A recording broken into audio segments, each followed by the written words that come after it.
Hello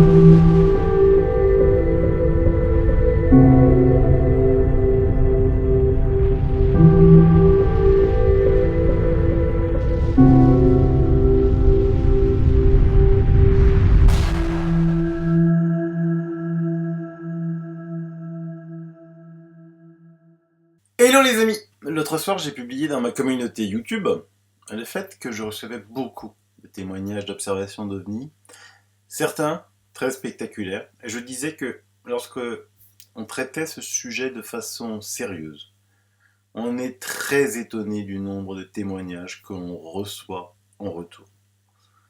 Je pourrais passer ma soirée entière à vous citer des exemples, car perso, je n'hésite jamais à en parler.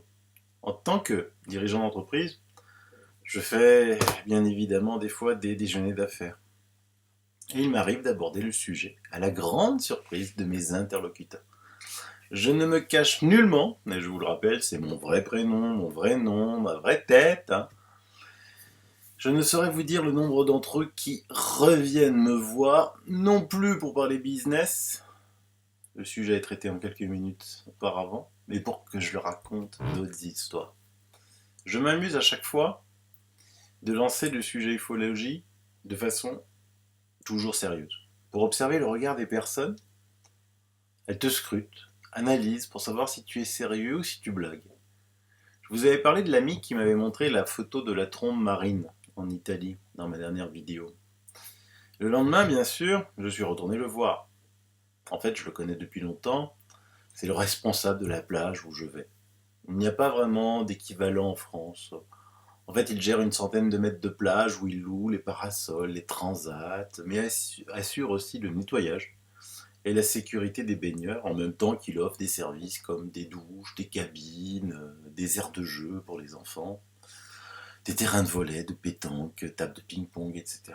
Donc le lendemain, je vais le voir, le remercie de m'avoir montré la photo de la trombe marine et je lui annonce le plus sérieusement du monde que j'ai découvert bien plus intéressant qu'un ovni l'avait coupé. Il me regarde dans le fond des yeux et semble me tester, voir si je suis sérieux. Et comme d'habitude, il me demande, enfin pas lui, mais en général les gens me demandent, ah bon, mais toi tu y crois? Je lui montre donc la vidéo que je vous ai montrée dans mon émission. Et il me quitte un peu perplexe. Le lendemain, c'est lui qui vient me voir. Et là tout de go, il me dit, Sylvano, tu sais ma belle-sœur, cela fait des années qu'elle raconte qu'elle a vu un ovni avec des êtres dedans. Alors c'est vrai? Là, j'ai compris que des années de moquerie étaient passées par là et que le fait de devoir admettre que sa belle-sœur ne fabulait pas lui faisait un peu mal à devoir l'admettre. Je lui réponds que je ne sais pas, n'ayant pas d'éléments en main, mais que moi je raisonne à l'inverse, en me demandant qu'est-ce qui pourrait bien pousser ta belle-sœur à te raconter une telle histoire si elle était fausse. Et je lui raconte quelques cas italiens de rencontres du troisième type. Jusqu'à la fin des vacances, il m'a cherché pour que je lui raconte d'autres histoires. Bien qu'il n'avait absolument pas de temps, car en pleine saison, avec beaucoup de travail. Revenons-en à ma publication sur ma communauté d'hier, où je vous demandais si vous vouliez bien témoigner de vos observations personnelles, soit directement sur la rubrique communauté, soit par email, pour ceux qui voulaient rester anonymes.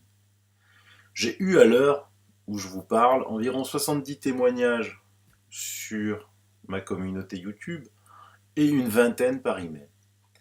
Certains d'entre eux sont très spectaculaires, mais ils démontrent ce qui me fascine le plus dans ce phénomène, justement le nombre hallucinant d'observations différentes, que cela soit dans les formes, les couleurs, la matière, les conditions. C'est valable aussi pour les observations rapprochées. C'était du reste la première partie de ma conférence, Ufologie paranormale, apparition mariale, nos origines, que vous trouverez sur cette même chaîne.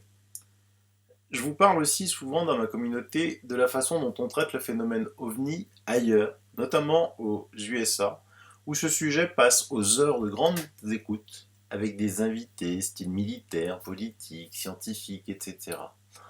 On est en France aux antipodes de cela. Un scientifique n'osera jamais venir aborder le sujet de peur d'être décrédibilisé. Les preuves sont éclatantes pour ceux qui s'y sont essayés, comme l'excellent Jean-Pierre Petit par exemple. Alors je pense que c'est à nous de montrer que le sujet se doit d'être traité sérieusement. Et je vous propose quelque chose. Mes vidéos sont beaucoup plus vues que mes articles dans la communauté. J'ai eu l'idée, ce midi, en lisant vos témoignages, à l'heure de la pause, d'en faire une vidéo. Je vous propose que vous m'envoyiez une courte vidéo où vous racontez votre expérience. Vous pouvez le faire comme vous le voulez. Comme moi, à visage découvert, en mettant des lunettes de soleil, une casquette, ou en y rajoutant de la pénombre pour que l'on ne vous reconnaisse pas.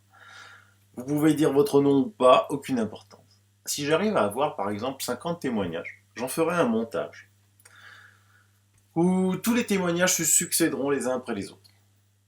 Cela fera prendre conscience dans ce pays de la réalité de ce phénomène et cela poussera enfin peut-être des médias, des scientifiques à venir en parler sérieusement.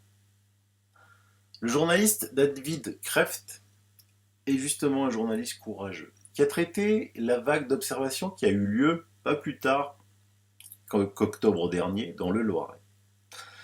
Il a fait un premier article dans le journal qui s'appelle La République du Centre avec un appel à témoins et il a fait exploser le standard du journal. Il a donc convaincu sa rédaction de travailler le sujet et d'en faire un dossier spécial qui a fait, tenez-vous bien, la une du journal le 24 octobre dernier et ainsi que les pages 2 et 3. Donc la couverture, la page 2 et la page 3 en entier. Bravo à David Krefft, il en faudrait hélas 1000 des journalistes courageux comme lui.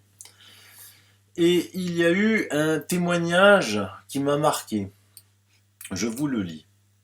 Le titre c'est le récit édifiant d'une Orléanaise tirée du lit. Le récit de l'Orléanaise, qu'on va appeler K, avec qui nous avons parlé au téléphone la semaine dernière, est édifiant. J'habite le quartier La Barrière Saint-Marc. Dans la nuit de dimanche, 14 octobre, je dormais quand, après 2 heures du matin, une lumière extraordinaire a percé à travers ma fenêtre de toit.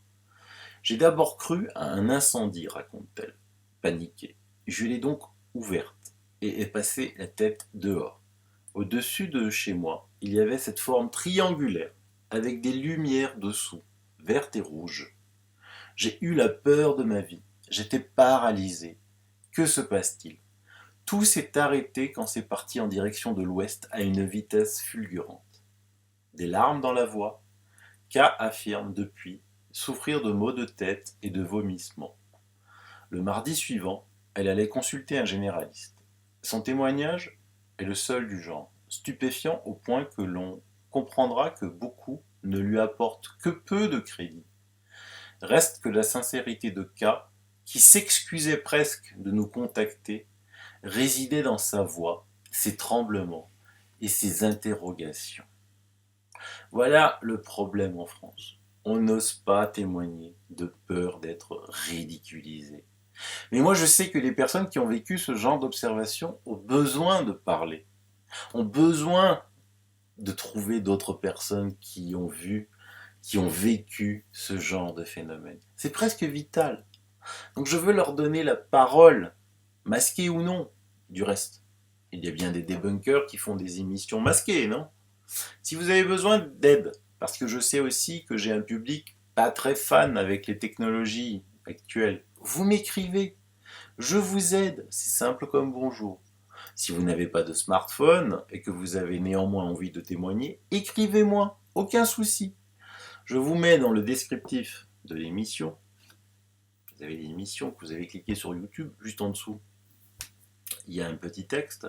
Je vous mets mon adresse email, ainsi que le lien vers une application gratuite qui s'appelle WeTransfer pour transférer directement votre vidéo Parce que en email, une vidéo pèse un peu lourd et elle ne passe pas. 8 transferts jusqu'à 2 gigas, c'est-à-dire c'est largement suffisant pour votre témoignage. Euh, vous mettez juste mon adresse email et 8 transferts s'occupent de tout. Et c'est gratuit. Donc voilà, à vous de jouer. Je suis convaincu que c'est une bonne idée et que cela sera une vidéo reprise de partout. Maintenant, ça dépend que de vous. Je témoignerai, hein, moi aussi, bien entendu. Donc, bise, à très très très bientôt, puisque j'enregistre le début de ma nouvelle émission demain, et je la finis, j'espère, ce week-end, et vous serez, enfin, j'espère que ça sera une émission qui vous plaira aussi. Donc, j'attends de vos nouvelles. Voilà, réfléchissez-y. Posez-moi des questions si vous en avez, il n'y a aucun souci. À bientôt, bye bye, bise.